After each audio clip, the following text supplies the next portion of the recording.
चलिए बिस्मिल्लाहिर्रहमानिर्रहीम।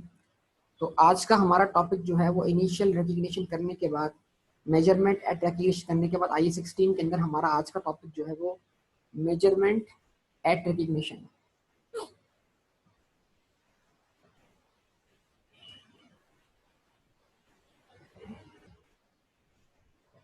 Measurement after recognition.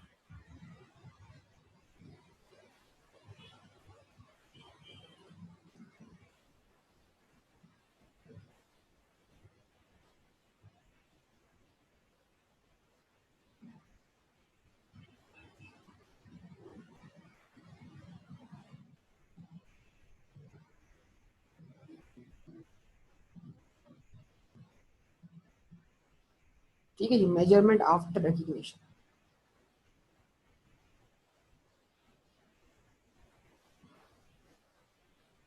ठीक है, मेजरमेंट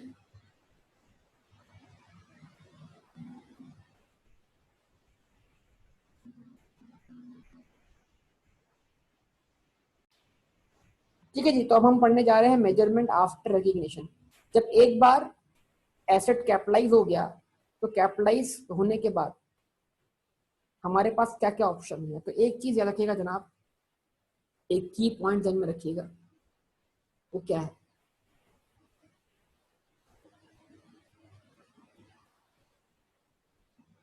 उसको अपने पास नोट कर लें। वो नोट क्या है? इनिशियल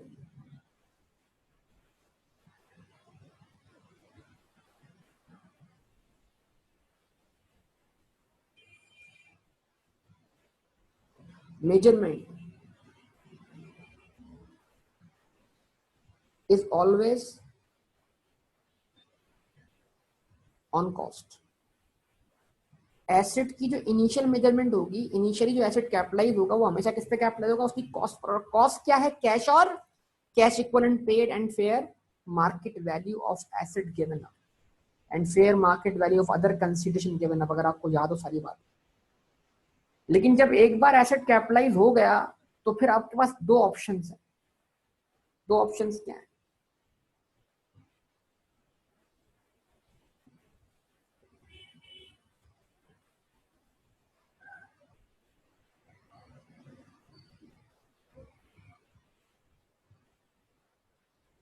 पहला ऑप्शन है कॉस्ट मॉडल।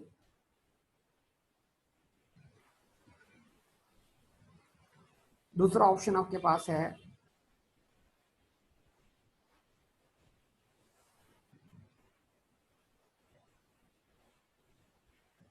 Revaluation model. ठीक है जी।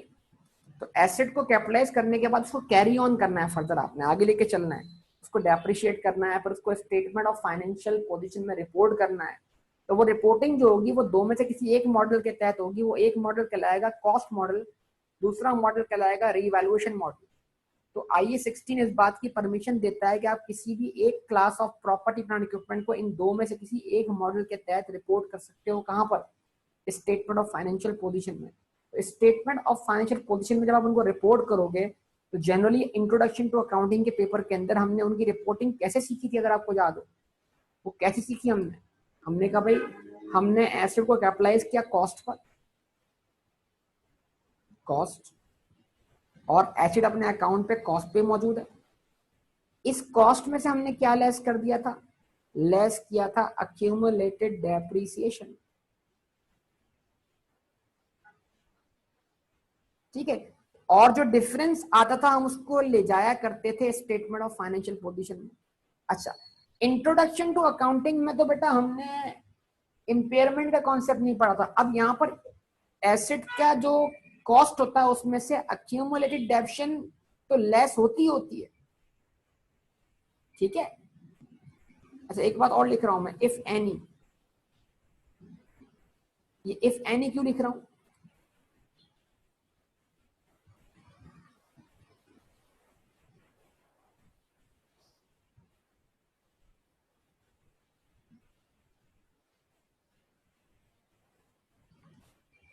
बोलिए बेटा, इफ एनी क्यों लिख रहा हूं? बताइए, जवाब दीजिए, इफ एनी क्यों लिख रहा हूं?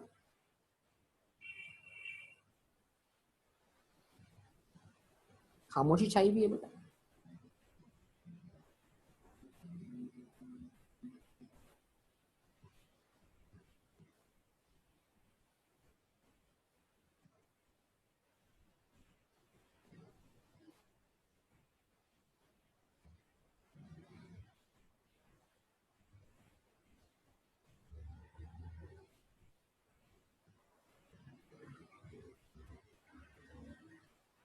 हाँ जी, क्या मतलब?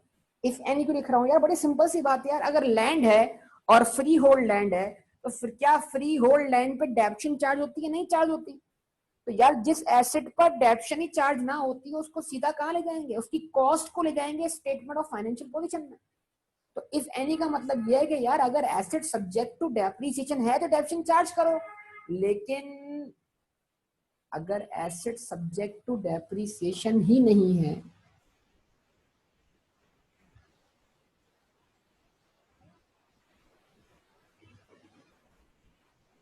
अगर एसेट सब्जेक्ट टू डेप्रिसिएशन ही नहीं है, तो क्या फिर उस पर डेप्शन चार्ज करेंगे? नहीं चार्ज करेंगे ना बेटा। तो अगर एसेट सब्जेक्ट टू डेप्रिसिएशन, तो उसकी कॉस्ट में से आप क्या लेस करें? एक्यूमुलेट डेप्रिसिएशन जो अवेलेबल है। और एक और चीज जो न्यू हम सीखने को मिल रही है, हमें सीखने को मिल रही है, वो है इम्पेयरमेंट। उसी पे बात करनी है हमने आज की क्लास में। तो एसेट की कॉस्ट में से लेस कर दिया एक्यूमुलेटेड डेप्रिसिएशन, जो कैरिंग अमाउंट आया उसको हम ले जाएं स्टेटमेंट ऑफ फाइनेंशियल पोजीशन में। हमने कहा हाँ ले जाएं, अगर कोई इम्पेयरमेंट ना हो। लेकिन अगर कोई इम्पेयरमेंट है तो इम्पेयरमेंट वाले अमाउंट से आप उस कैरिंग अमाउंट को मजीद कम कीजिए, और जो बचेगा फिर उसको ले जाइए स्टेटमेंट ऑफ फाइनेंशियल पोजीशन में। तो FAR 1 में बेटा हम प्रॉपर्टी प्लांट इक्विपमेंट के अगेंस्ट जो कॉन्ट्रास्ट सीख रहे हैं, कॉन्ट्रास्ट, वो कॉन्ट्रा सिर्फ अक्यूमुलेटेड डेप्रिसिएशन नहीं है, वो कॉन्ट्रा जो है वो अक्यूमुलेटेड इम्पेयरमेंट भी है। वो कॉन्ट्रा सिर्फ अक्यूमुलेटेड डेप्रिसिएशन नहीं है, वो कॉन्ट्रा अक्यूमुलेटेड इम्पेयरमेंट भी है। तो इट मीन एक नया कॉन्ट्रा हम सीखने को जा रहे हैं यार। एंट्री सिखाऊंगा ऑब्वियसली रहमान, एंट्री सिखाऊंगा, एंट्री सिखाऊंगा। अभी तो बात शुरू की। डेप्शन की एंट्री क्या होती है? एक्सपेंस डेबिट और कॉन्ट्रा क्रेडिट। इस तरह इंपेयरमेंट की एंट्री भी यही है, एक्सपेंस डेबिट होगा और अक्यूमुलेटेड इंपेयरमेंट क्या होगा? क्रेडिट होगा। खैर वो मैं सिखा रहा हूँ, अभी चल रहा हूँ उस तरफ, आगे बढ़ रहा हूँ। अभी तो आपके सामने दो मॉडल्स रख दिए बेटा, कि दो मॉडल्स। तो IAS 16 आपको इस बात की परमिशन देता है, तो आप क्या, या तो आप क्या करो, एसेट को कैरी ऑन करो कौन से मॉडल पर? कॉस्ट मॉडल पर। अगर आप उसको कॉस्ट मॉडल पे कैरी ऑन करते हो, तो फिर आप उसको स्टेटमेंट ऑफ फाइनेंशियल पोजीशन में जब रिपोर्ट करोगे, तो जो कैरिंग अमाउंट आप रिपोर्ट करोगे, वो कैरिंग अमाउंट अक्यूमुलेटेड डेप्शन माइनस करने के बाद होगा, इफ एनी। और वो कैरिंग अमाउंट अक्यूमुलेटेड इंपेयरमेंट भी माइनस करने के बाद होगा, इफ एनी। अगर कोई इंपेयरमेंट है तो आप माइनस करें, अगर कोई इंपेयरमेंट नहीं है तो कुछ भी करने की जरूरत नहीं। ठीक है जी, ये आपके सामने बात। अच्छा जी, दूसरा ऑप्शन हमारे पास क्या है? Revaluation model.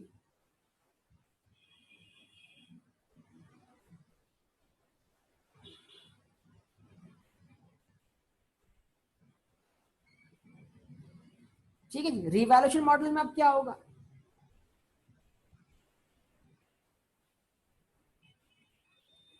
आप रखेंगे एसेट की फेयर मार्केट वैल्यू। आप एसेट को बुक्स में ले आएंगे उसकी up to date fair market value पर।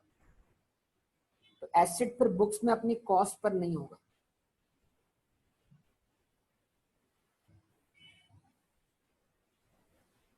ठीक है जी, लेस करेंगे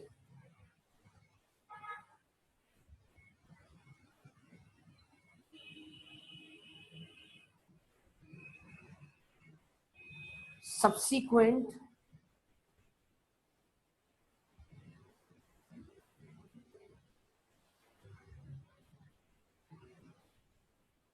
accumulated डेप्रिसिएशन। अब मतलब सब्सिक्वेंट क्यों आएगा, आपके सामने आएगा।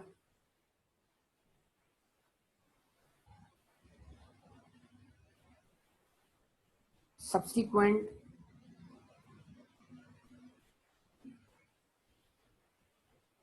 accumulated impairment।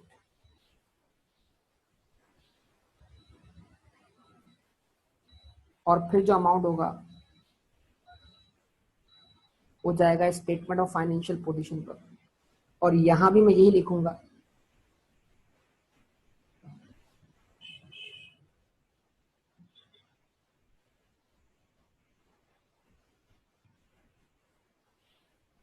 If any.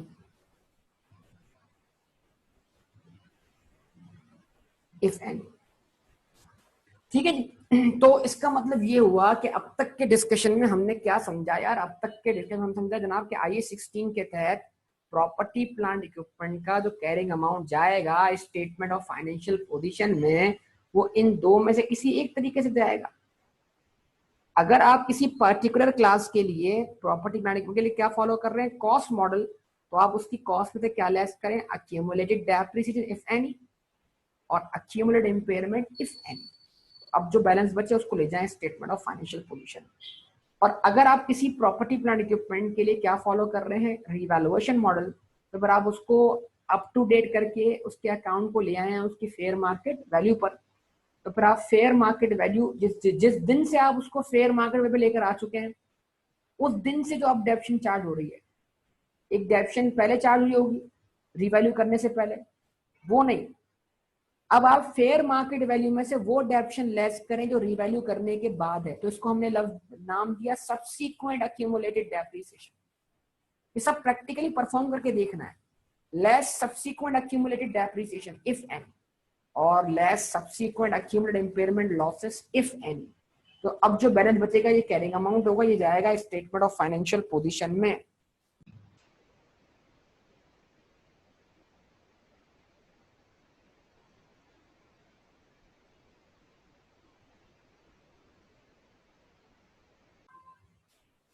तो मैंने ये बोला बेटा आपके सामने कि अंडर आई 16 जब एसेट एक दफा कैपिटलाइज हो जाए तो उसको फर्दर कैरी ऑन करने के, उसको स्टेटमेंट ऑफ फाइनेंशियल पोजीशन में रिपोर्ट करने के दो तरीके हैं।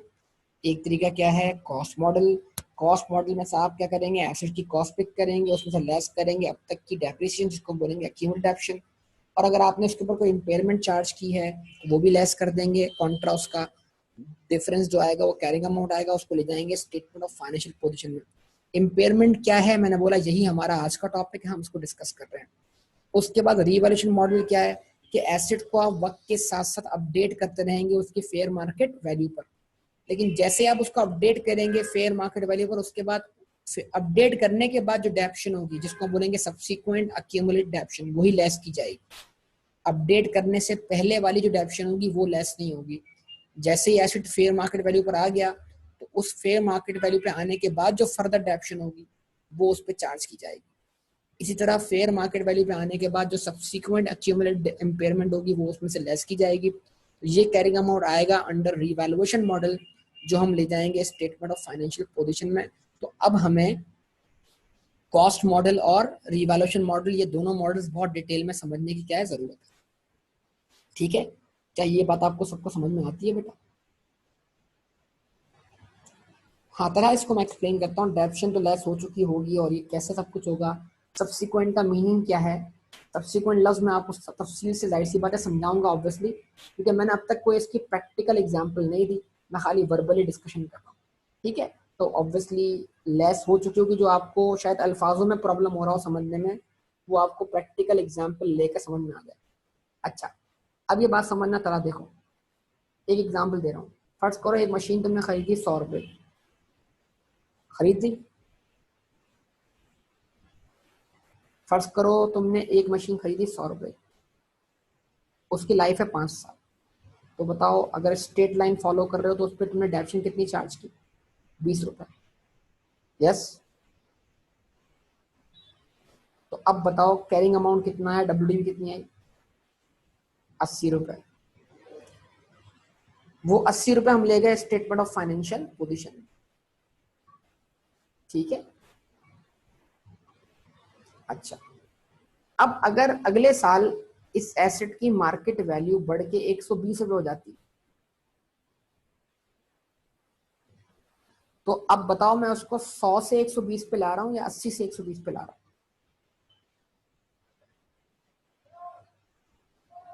उसको मैं 100 से 120 पे ला रहा हूँ या 80 से 120 पे ला रहा हूँ? 80 से 120 पे। अब जब मैं उसको 80 से 120 पे ले आया तो मैंने उस एसेट को रीवैल्यू कर दिया। Yes, okay. अब इस 120 की रिमेनिंग लाइफ कितनी है?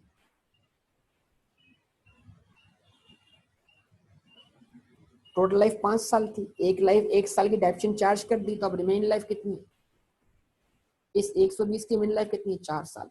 तब बताओ इस 120 के ऊपर मैंने इस 120 को जब मैंने 4 से डिवाइड किया बेटा, 120 को जब मैं 4 से डिवाइड करूं तो मेरी पर ईयर डेप्शन कितनी आती है? 30 रुपए आती है। अब बताओ स्टेटमेंट ऑफ फाइनेंशियल पोजीशन बनाने के लिए मैं 120 में से 30 लेस करूं या 120 में से पहले वाले 20 और ये वाले 30 मिलाकर कितना लेस करूं? 50 लेस करूं। सिर्फ सब्सिक्वेंट अक्यूमुलेशन लेस करूं या पिछली वाली रिवैल्यूएशन से पहले वाली भी मिला के लेस करूं? सिर्फ सब्सिक्वेंट। इसका मतलब क्या हुआ? 120 में जब मैंने 30 लेस किया तो मेरी WDV कितनी आई? 90 आई।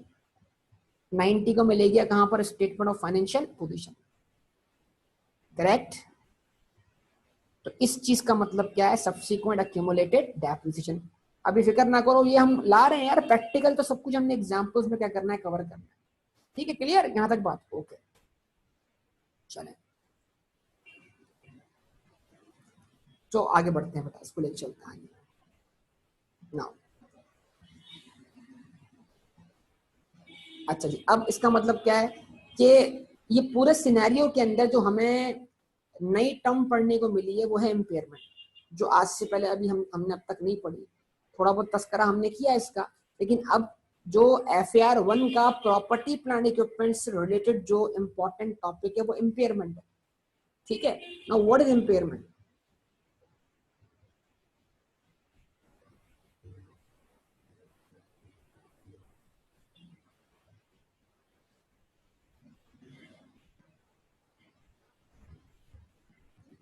ठीक है जी,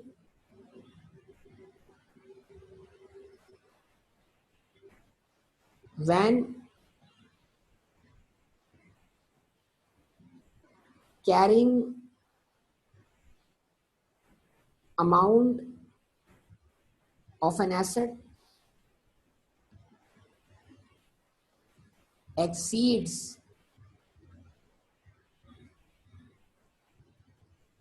its recoverable amount.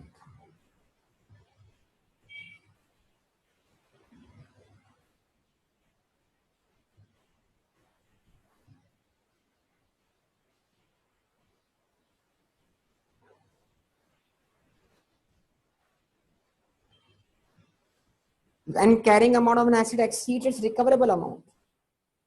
ठीक है जी, इंपॉर्टेंट लफ्ज, इंपॉर्टेंट लफ्ज क्या है? Carrying amount. इंपॉर्टेंट लफ्ज क्या है? Carrying amount. और दूसरा इंपॉर्टेंट लफ्ज क्या है?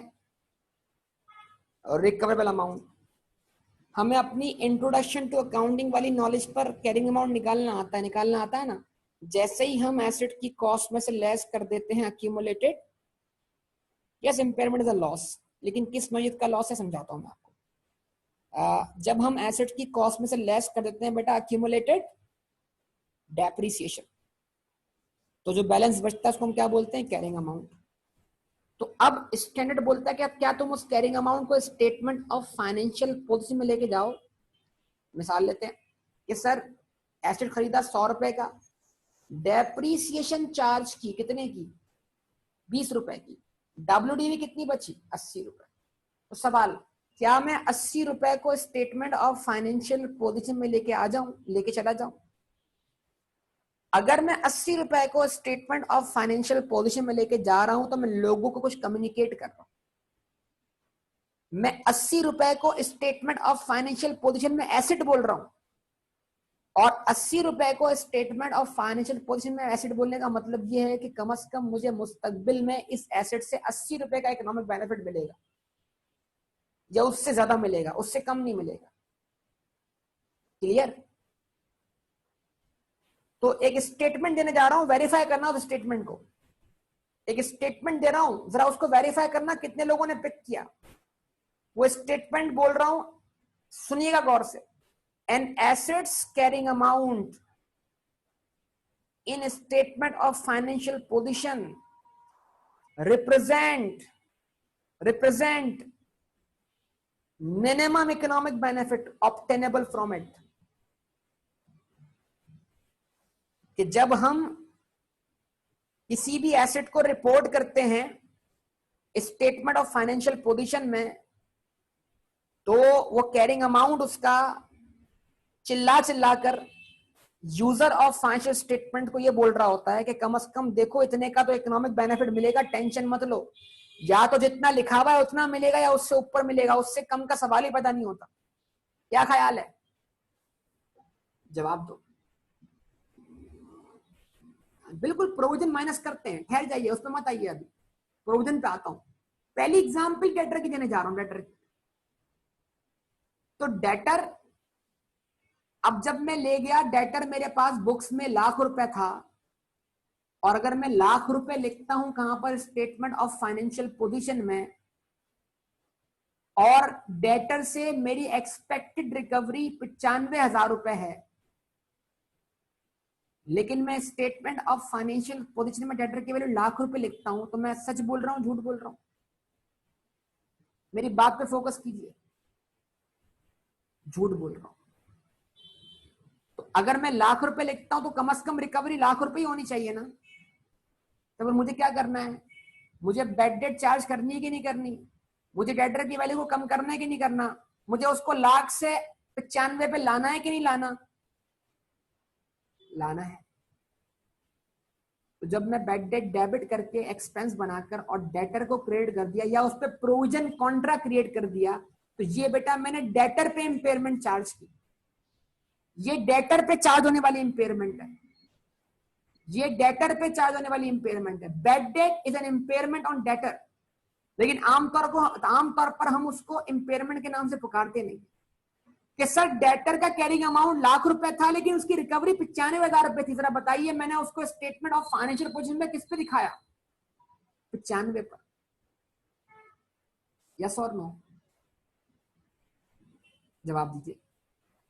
तो जो डेटर को मैंने 1,00,000 से 95 पे मैं लेकर आया, मैंने 5,000 से उसकी वैल्यू रिड्यूस की, ये इंपेयरमेंट है।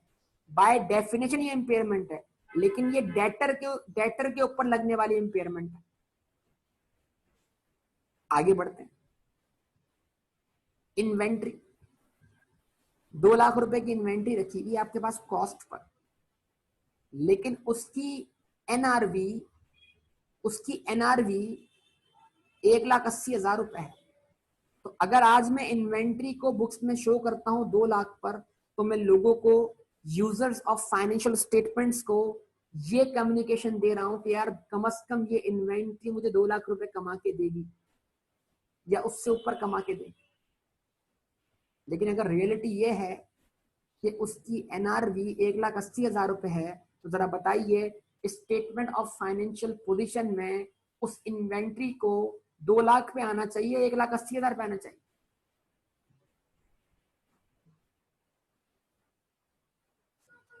1,80 पे आना चाहिए। इसका मतलब ये हुआ कि अगर मैं इन्वेंट्री को 2,00,000 से 1,80 पे लाता हूं, तो मैं 20,000 का लॉस बुक कर रहा हूं अपनी बुक्स के अंदर।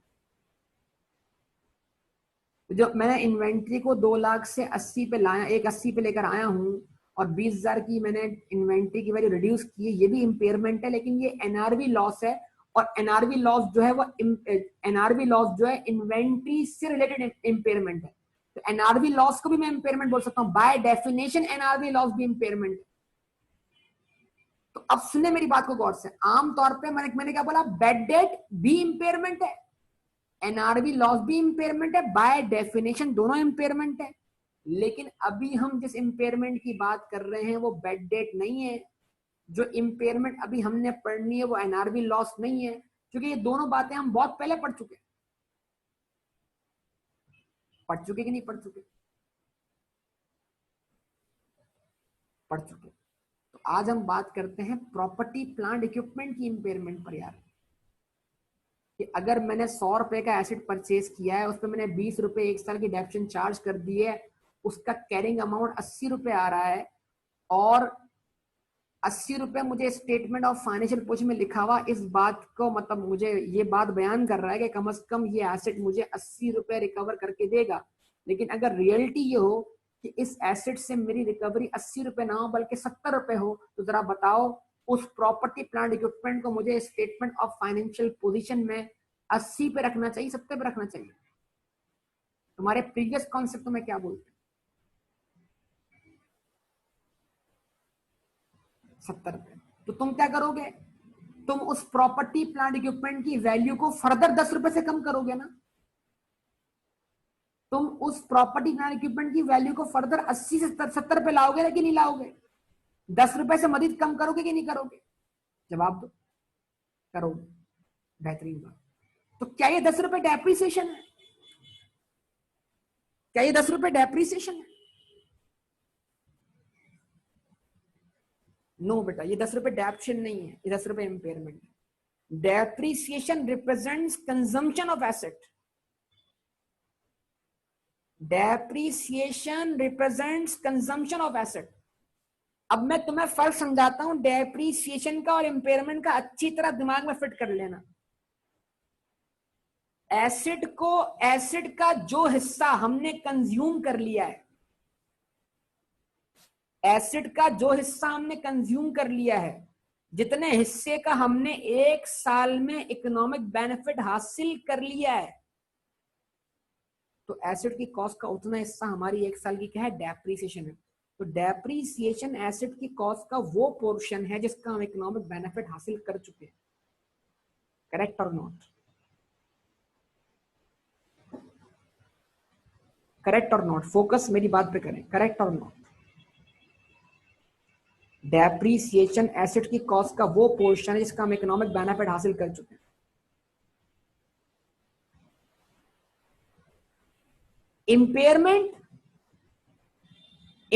सुनो सुनो सुनो, इंपेयरमेंट एसेट की कॉस्ट का वो पोर्शन है जिसका इकोनॉमिक बेनिफिट मुस्तकबिल में मिलना था। अगर मुस्तकबिल में मिल जाता तो वो भी डेप्रिशिएट हो जाता, लेकिन हमें वक्त से पहले पता लग गया कि एसेट की कॉस्ट के एक पोर्शन का हमें इकोनॉमिक बेनिफिट नहीं मिलेगा। तो एसेट की कॉस्ट के जिस हिस्से को इकोनॉमिक बेनिफिट लिए बगैर हम क्या कर दें? एक्सपेंस मान लें, कंज्यूम किए बगैर एक्सपेंस मान लें, वो एक्सपेंस क्या है बेटा? इंपेयरमेंट। वो इंपेयरमेंट लॉस।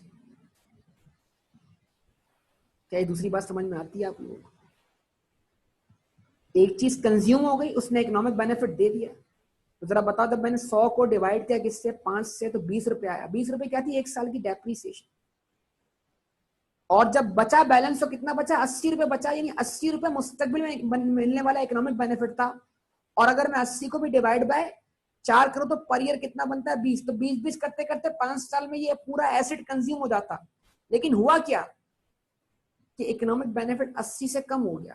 तो इसका मतलब क्या हुआ? 80 में मौजूद जो 10 रुपए हैं उनका मुझे मुस्तकबिल में कोई इकोनॉमिक बेनिफिट मिलता हुआ दिखाई नहीं दे रहा। तो लिहाजा मैंने उस 10 रुपए को फौरन से क्या मान लिया? अपने लिए लॉस मान लिया। माना कि नहीं माना? तो इसका मतलब कंज्यूम किए बगैर लॉस मान लिया ना बेटा। कंज्यूम किए बगैर, इस्तेमाल किए बगैर, इकोनॉमिक बेनिफिट हासिल किए बगैर, यानी उस 10 रुपए का इकोनॉमिक बेनिफिट क्या हो गया? जाया हो गया, हासिल नहीं हो सका। एसेट कमजोर हो गया, उसकी सलाहियत कम हो गई है, उसका इकोनॉमिक बेनिफिट देने का पावर कम हो गया,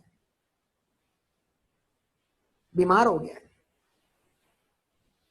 तो इंपेयरमेंट, कल भी कहा था, इंपेयरमेंट जो है वो एसिड को लगने वाली बीमारी है। तो एसिड जब बीमार होगा तो बीमारी की वजह से जो कमजोरी आएगी एसिड की, अगर वो उसको कैरिंग अमाउंट से भी कमजोर कर देगी, नीचे ले आएगी। इतना कमजोर हो गया है कि अगर उसको कैरिंग अमाउंट से भी कमजोर कर देगी तो फिर क्या करेंगे आप? उसको कैरिंग अमाउंट से नीचे ले आएंगे आप। तो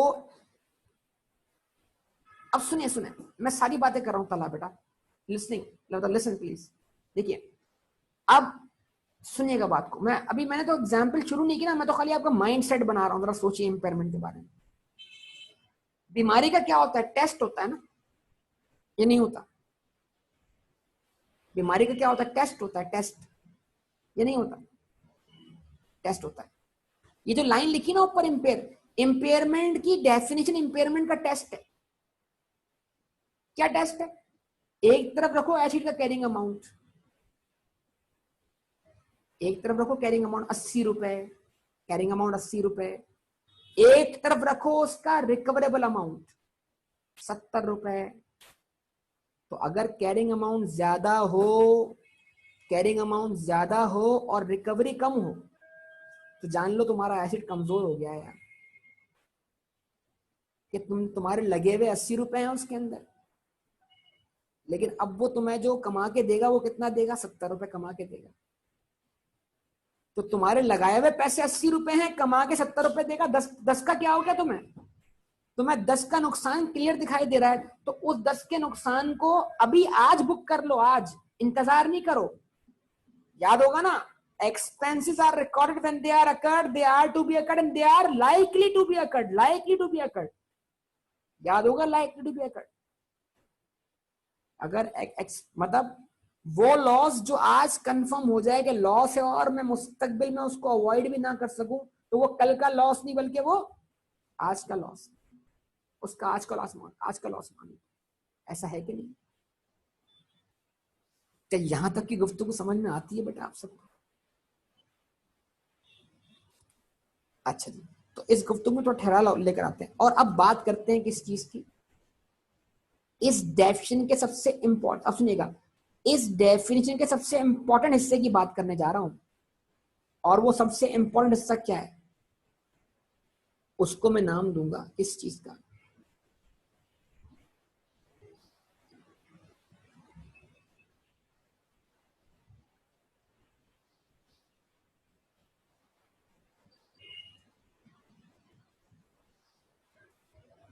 अब यहां पे सवाल ये उठता है यार कि सर एसेट का रिकवरेबल अमाउंट यानी उसकी इकोनॉमिक बेनिफिट कम क्यों हो गया? क्या पता एसेट फिजिकली डैमेज हो गया हो, या क्या पता मुल्क की इकोनॉमिक कंडीशन खराब हो गई हो, मतलब देयर आर मल्टीपल रीजंस। लेकिन अभी मैं उस बहस में नहीं पड़ता कि यार ये इसके इकोनॉमिक बेनिफिट में कमी क्यों वाकया हो गई, ये कमजोर क्यों हो गया है, मैं इस बहस में नहीं पड़ता। मैं आपसे सवाल करता हूं इन्वेस्टर्स के लिहाज से, इन्वेस्टर के लिहाज से बताइए, plant and machinery, land building या ओवरऑल प्रॉपर्टी प्लांट इक्विपमेंट हम क्यों खरीदते हैं? इस्तेमाल करने के लिए या बेचने के लिए? चलिए जवाब दीजिए। यूज करने के लिए लेते हैं, या ये प्रॉपर्टी प्लांट इक्विपमेंट भी इन्वेंट्रीज हैं, इनको हम खरीदते हैं बेचने के लिए? यूज करने के लिए। तो हम इनसे जो भी इकोनॉमिक बेनिफिट हासिल करेंगे वो यूज करके ही हासिल करेंगे ना।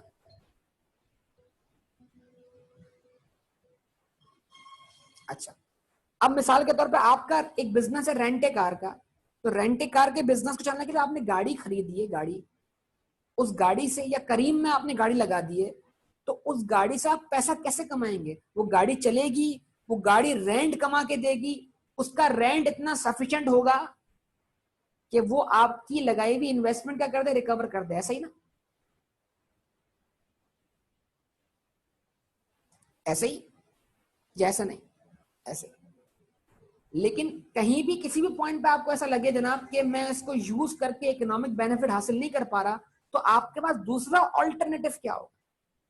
यार यूज करके तो मेरा पैसा रिकवर होता हुआ दिखाई नहीं दे रहा, कोई दूसरा ऑल्टरनेटिव होगा डिस्पोजल का? हाँ, बेचने का, जिसको हम मतलब प्रॉपर्टी प्लांट इक्विपमेंट को हम आमतौर पर सेल नहीं बोलते, हम क्या बोलते हैं? डिस्पोजल बोलते हैं ना। वेरी गुड, जबरदस्त, बेहतरीन। इसका मतलब ये हुआ बेटा कि प्रॉपर्टी प्लांट इक्विपमेंट में लगाए हुए पैसे को रिकवर करने के दो ऑप्शन हुए कि नहीं हुए? या तो वो पैसा किसी भी, मतलब वो पैसा आप उस प्रॉपर्टी प्लांट इक्विपमेंट को यूज करके रिकवर कर लो, ठीक है? या फिर किसी भी पॉइंट पर अगर आपको ऐसा लगे कि यूज करके पैसा रिकवर नहीं हो सकता, तो फिर आप अपना लगाया हुआ पैसा कैसे रिकवर कर लोगे? Dispose of. तो किसी भी प्रॉपर्टी प्लांट इक्विपमेंट में लगाई हुई रकम, लगाई हुई इन्वेस्टमेंट कैसे बाहर निकाली जा सकती है? अपना लगाया हुआ पैसा कैसे वापस लिया जा सकता है? या तो उसको यूज करके उसका इकोनॉमिक बेनिफिट हासिल किया जाएगा, या फिर उसको या फिर उसको या फिर उसको डिस्पोज ऑफ कर। इसका मतलब प्रॉपर्टी प्लांट इक्विपमेंट में रिकवरी दो ही तरीकों से मुमकिन। क्लियर यहां तक बात? क्लियर बात यहां तक बेटा? अच्छा ओके। अब इसका मतलब ये हुआ कि रिकवरेबल अमाउंट होगा कोई एक, रिकवरेबल अमाउंट होगा कोई एक, लेकिन रिकवरेबल अमाउंट बनने के लिए उम्मीदवार दो हैं। रिकवरेबल अमाउंट होगा कोई एक, लेकिन उम्मीदवार कितने हैं? दो हैं।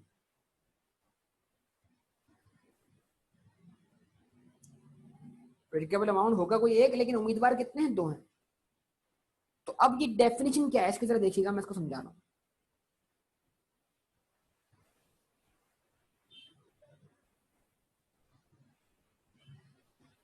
Higher of number one, value in use number two, fair market value less cost of disposal।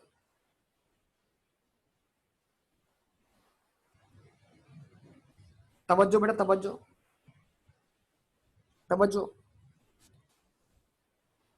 देखो अभी बैड डेट की बात नहीं हो रही रहमान, अभी हम देखो मैंने क्या बोला, इम्पेयरमेंट लफ्ज हमने इससे पहले इस्तेमाल नहीं किया, लेकिन मैंने समझाया कि इम्पेयरमेंट का कॉन्सेप्ट आपके लिए न्यू नहीं है।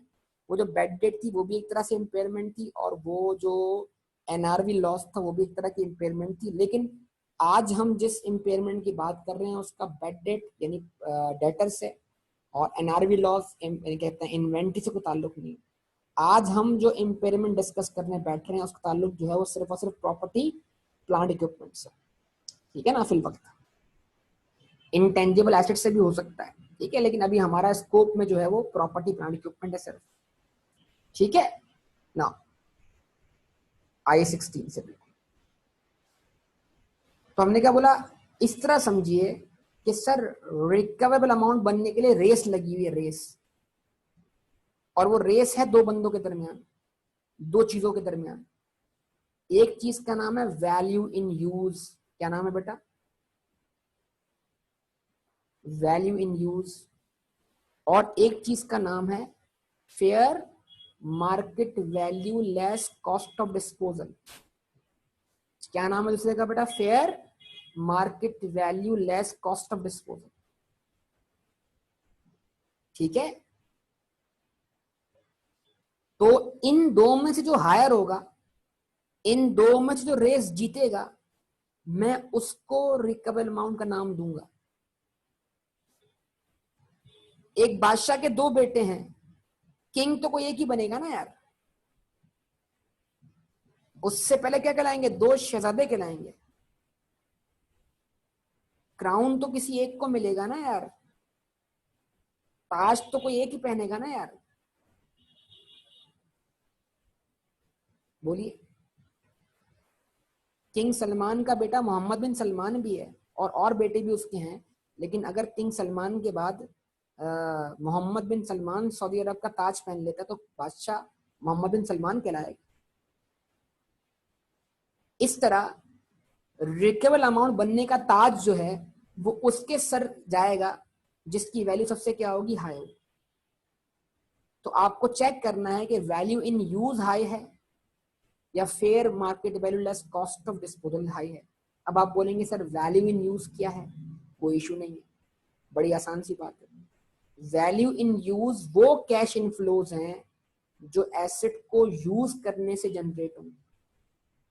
तो एसेट को अगर हम कंटिन्यू यूज करते रहे उसकी यूजफुल लाइफ तक, तो उसकी यूजफुल लाइफ तक जितना भी हमें कैश फ्लो मिलेगा, जितना भी एसेट हमें कमा के देगा, उसकी प्रेजेंट वैल्यू जो है वो क्या है, वैल्यू इन यूज है। क्या है बेटा, लिख रहा हूं यहां पर, present value of cash flows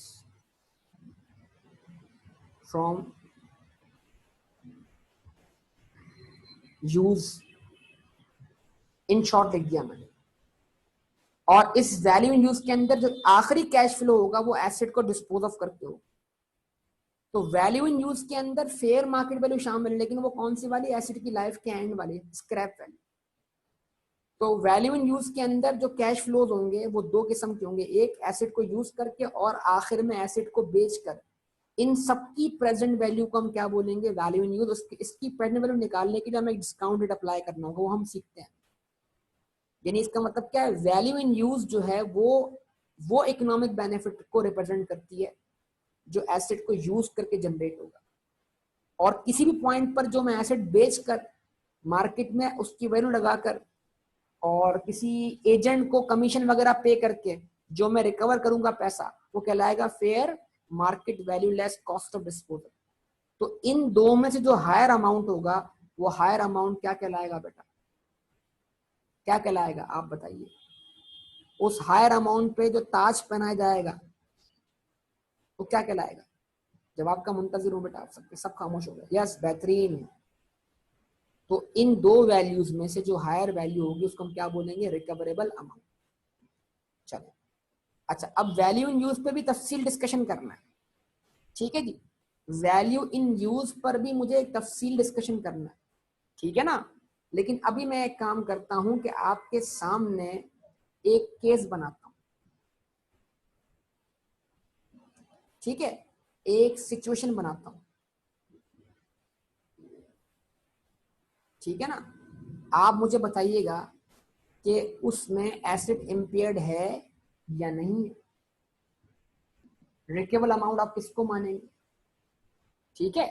तो आपके सामने एक सिनेरियो बना रहा हूं, यहाँ पर छोटा सिनेरियो बना रहा हूं।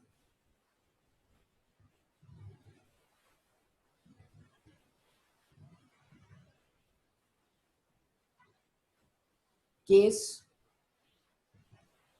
1, केस 2, केस 3, केस 4, केस 5।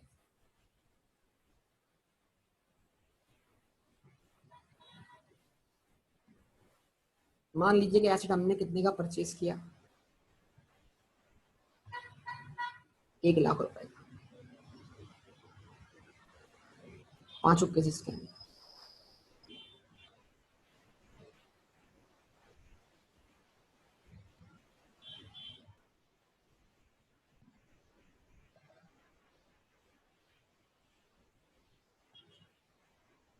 और फर्ज कीजिए यूजफुल लाइफ 5 साल थी, तो हमने अक्यूमुलेट डेप्शन चार्ज की, डिवाइड बाय 5 किया, तो पहले साल की डेप्शन कितनी आ गई बेटा, 20,000। लाख रुपए कॉस्ट है, लाइफ 5 साल है, लाख को डिवाइड बाय 5 किया तो 20,000 आंसर आया कि नहीं आया।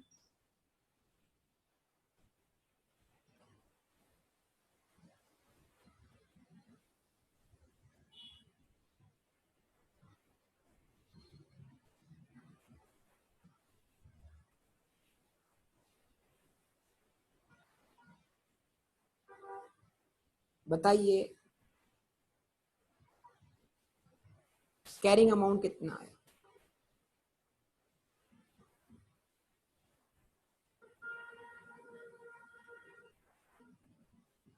80,000 आ गया।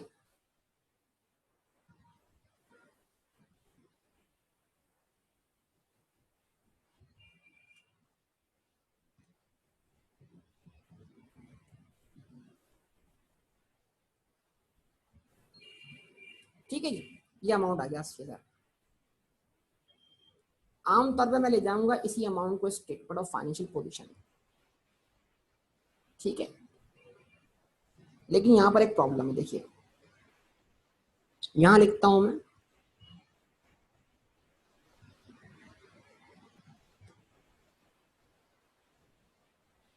वैल्यू इन यूज, यहां लिखता हूं मैं fair market value less cost of disposal, ठीक है जी। अच्छा जी, वैल्यू इन यूज लिखी मैंने 70,000, fair market value less cost of disposal लिखी मैंने 65,000। सेकंड केस में मैंने कहा भाई वैल्यू इन यूज है 70,000, लेकिन fair market value less cost to sell जो है वो है 72,000, ठीक है। अच्छा जी, थर्ड केस में मैंने कहा वैल्यू इन यूज है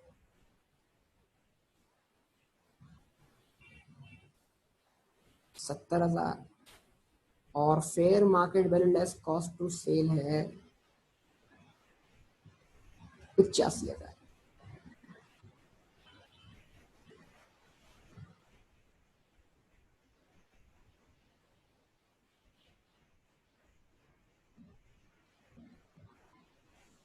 ठीक है जी, उसके बाद मैंने कहा जनाब वैल्यू इन यूज है 90,000 और fair market less cost to sell है 65,000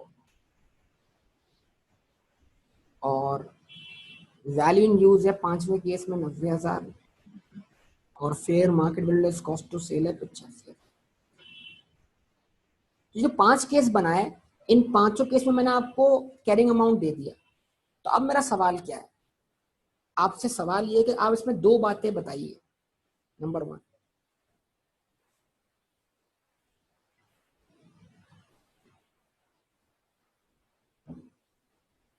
एक कि इन तमाम केसेस में हम रिकवेबल अमाउंट किसको लेंगे, रिकवेबल अमाउंट क्या होगा हमारा, ठीक है जी। उसके बाद नंबर टू,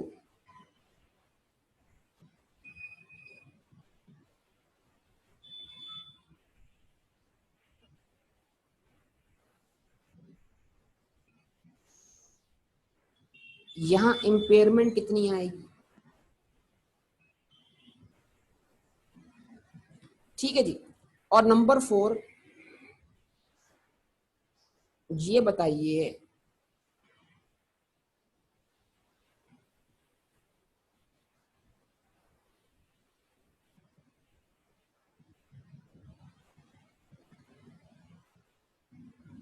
कैरिंग अमाउंट क्या जाएगा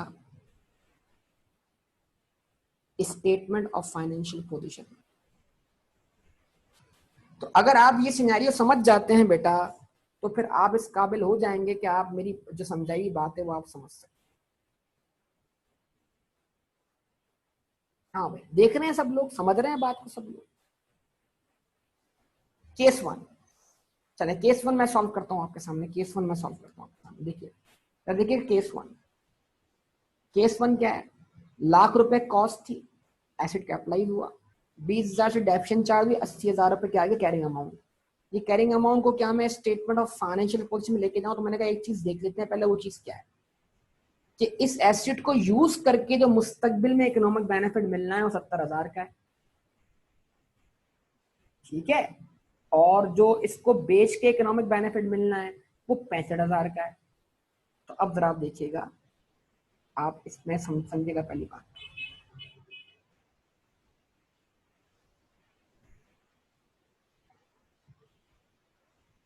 ठीक है। पहला जवाब मेरा कि सर रिकवेबल अमाउंट जो है वो दो में से किसी एक को बोलेंगे जो हायर हो।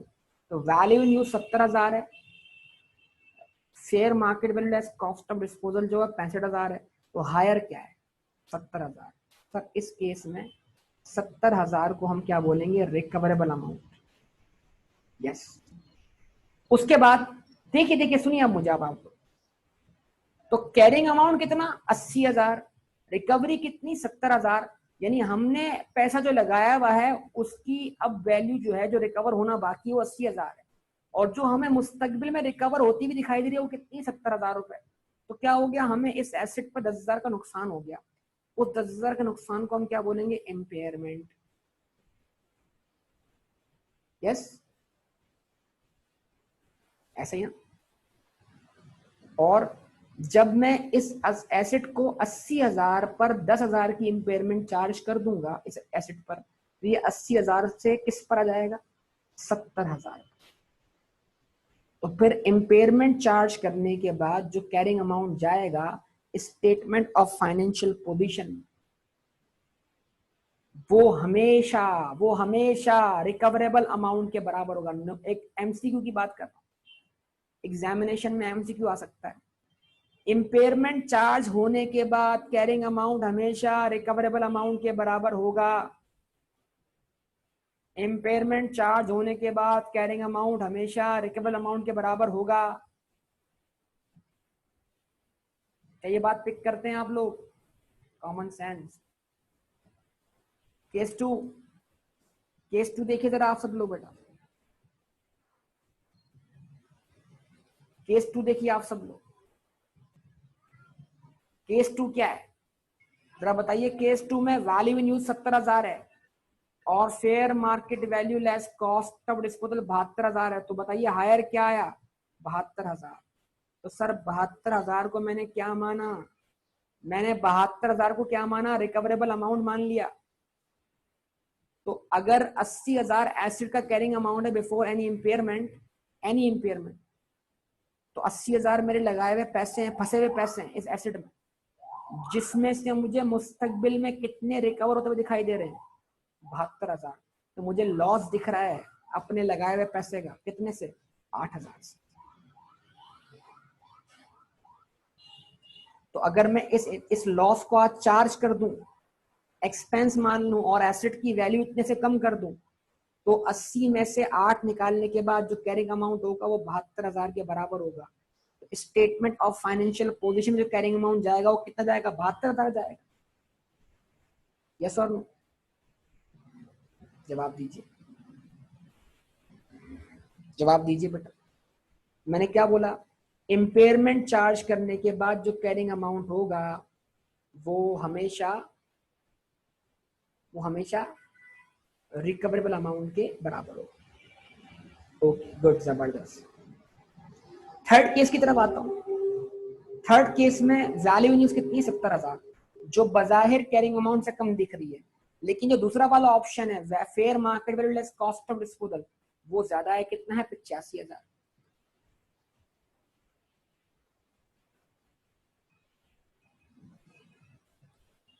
इसका मतलब बोलिए रिकवरेबल अमाउंट क्या बना, 85,000।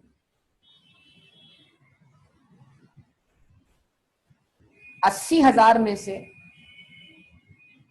जब मैं कंपेयर करता हूं, मतलब मेरे लगाए हुए पैसे 80,000 है और मुझे इकोनॉमिक बेनिफिट मुस्तकबिल में कितना मिलता हुआ दिखाई दे रहा है, 85,000 का। तो क्या ये एसेट बीमार है, क्या ये एसेट कमजोर है, क्या इस एसेट पे कोई इंपेयरमेंट चार्ज होनी चाहिए, no, zero, impairment loss zero, impairment loss zero.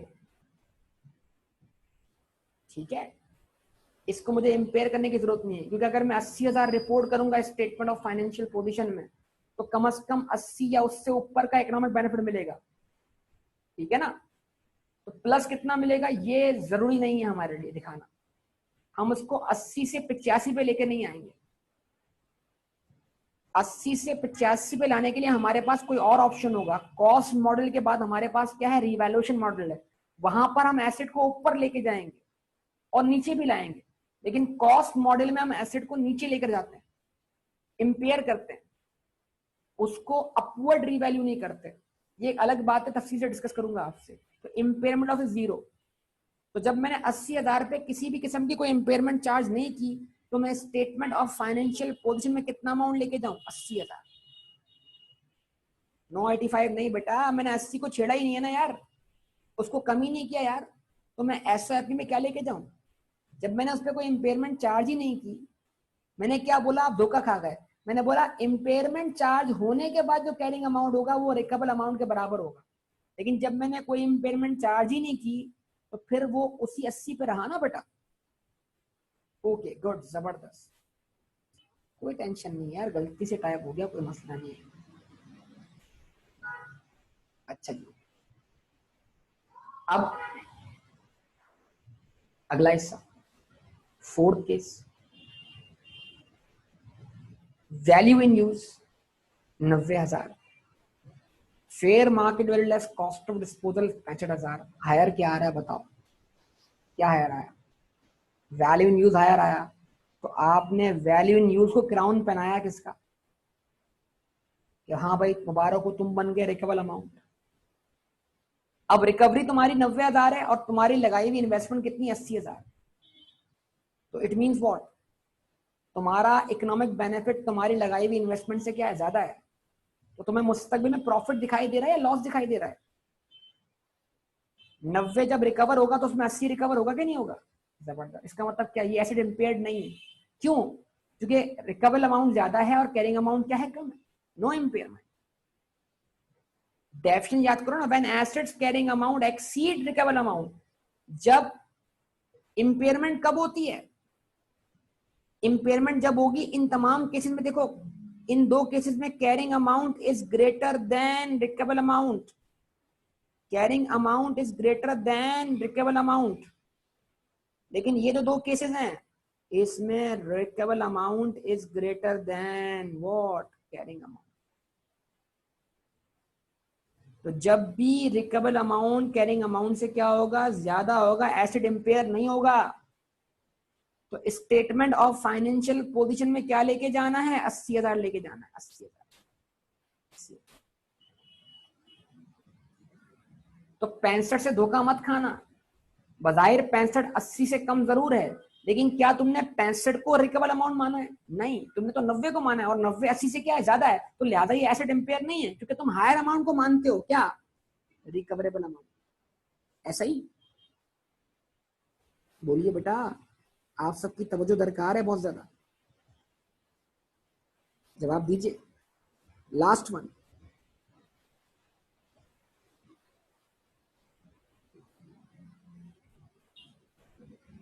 बताइए last one.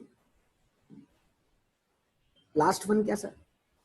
90 value in use है, 85 जो है वो fair market value less cost of disposal है। दोनों ही कैरिंग अमाउंट से ज्यादा है, दोनों ही कैरिंग अमाउंट ज्यादा। तो इम्पेयरमेंट का तो सवाल ही पता नहीं होता, लेकिन फिर भी किसी एक को तो क्राउन देना पड़ेगा ना, किसी एक को तो मानना पड़ेगा ना रिकवरेबल अमाउंट।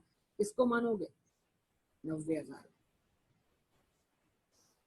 और 90,000 80,000 से अबव है। It means in this case recoverable amount is also greater than carrying amount. It means that there is no need to impair the asset, and you are going to report what, 80,000, the same carrying amount in the statement of financial position. Yes or no? तो ये बिल्कुल मैंने आपके सामने एक basic रख दी, जिससे आपकी इम्पेयरमेंट के हवाले से बेटा क्या हो जाए, अंडरस्टैंडिंग डेवलप हो जाए। तो क्या यहां तक आपकी अंडरस्टैंडिंग डेवलप हुई है इस हवाले से? अब इस पर किसी भी किस्म का कोई क्यूरी हो, कोई रिजर्वेशन हो, तो इसको यहीं बैठ के क्लियर करें।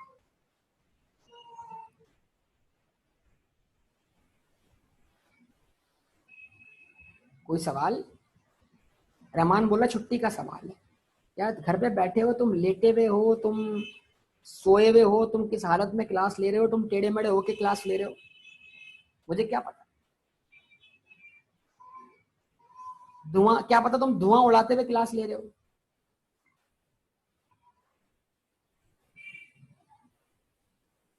धुआंधार क्लास ले रहे हो, धुआंधार क्लास, धुआं उड़ाते हुए क्लास ले रहे हो, हमें क्या पता, है ना। एक तरफ क्लास, एक तरफ धुआं। चलेंगे, ओके। तो अच्छा जी, तो यहां तक, हाँ ब्रेक, ब्रेक वो तुम ब्रेक लोग जो तुम करते हो मुझे पता है, अच्छी तरह जानता हूँ। बहरहाल उम्मीद करता हूं यहां तक बात समझ में आएगी। तो एक इम्पेयरमेंट का मैंने बेसिक कॉन्सेप्ट डेवलप किया। अब अगली क्लास के अंदर हम क्या करेंगे, अगली क्लास के अंदर हम ये जानेंगे यार ये वैल्यू इन यूज कैसे वर्कआउट होती है। अभी तो हमने अज्यूम कर ली वैल्यू इन यूज, ठीक है ना, तो हमने अभी वैल्यू इन यूज अज्यूम कर ली। अगली क्लास में हम बात करेंगे वैल्यू इन यूज वर्कआउट कैसे होगी। ये वैल्यू इन यूज हमें दी भी होगी तो उसमें हमने बोला प्रेजेंट वैल्यू, तो जो डिस्काउंटिंग वाला कॉन्सेप्ट है वो अप्लाई होगा। ठीक है, तो इसको यहाँ तक स्टॉप करते हैं इंशाल्लाह, और इसके ऊपर अगली कल की क्लास में इंशाल्लाह फर्दर बात करेंगे। स्लो स्लो डोज लेके चल रहे हैं, एक दफा कॉन्सेप्ट अच्छे से बन जाएगा तो फिर इसको बूस्ट अप कर देंगे। ठीक है बेटा, क्लियर यहाँ तक सब लोग? ओके,